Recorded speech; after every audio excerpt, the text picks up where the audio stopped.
भारतीय संसदीय इतिहास में विपक्षी सांसदों का निलंबन कोई नई घटना नहीं है। सांसदों का हालिया निलंबन पिछले उदाहरणों की याद दिलाता है, जैसे 1989 में जब राजीव गांधी की सरकार के दौरान 63 सांसदों को निलंबित कर दिया गया था। संसद के सदनों में विघटनकारी व्यवहार के खिलाफ सख्त उपायों के इस्तेमाल का एक लंबा इतिहास रहा है। वर्तमान में 141 सांसद निलंबन का सामना कर रहे हैं। आजादी के बाद के शुरुआती दशकों में ऐसी विधायी कार्रवाइयां दुर्लभ थीं, लेकिन समय के साथ संसद द्वारा अपने अधिकार का दावा करने के उदाहरण बढ़े हैं। अनियंत्रित सदस्यों को हटाने के लिए मार्शलों का उपयोग शायद ही कभी किया जाता था, लेकिन ऐसी घटनाएं हुई जहां उन्हें विघटनकारी व्यवहार का सामना करना पड़ा। एक उल्लेखनीय मामला 1962 का है, जब सागर मंडल के सदस्य गोड़े मुराहारी को मार्शलों द्वारा निलंबित कर दिया गया था और सदन से बाहर निकाल दिया गया था। मुराहारी को भारतीय संसदीय इतिहास में एकमात्र सदस्य होने का अनूठा गौरव प्राप्त है, जिन्होंने राज्य और लोकसभा दोनों के उपाध्यक्ष के रूप में कार्य किया।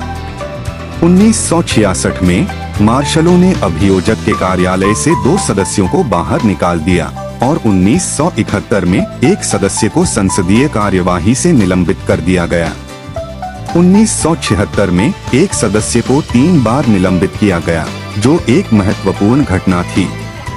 1980 के दशक के उत्तरार्ध में नामांकित सदस्यों के बीच असामान्य व्यवहार के कई उदाहरण देखे गए।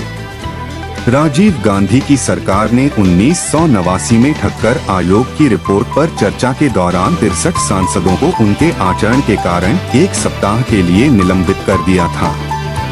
बाद के वर्षों में भी निलंबन जारी रहा, जिसमें सदन की गरिमा को नुकसान पहुंचाने और आचार संहिता का उल्लंघन करने वाले घोर कदाचार के लिए 2005 और 2006 में सदस्यों के निष्कासन जैसे उदाहरण शामिल थे।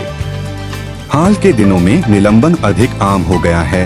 विपक्षी सांसदों को अक्सर पूरे सत्र के लिए निलंबित कर दिया जाता है।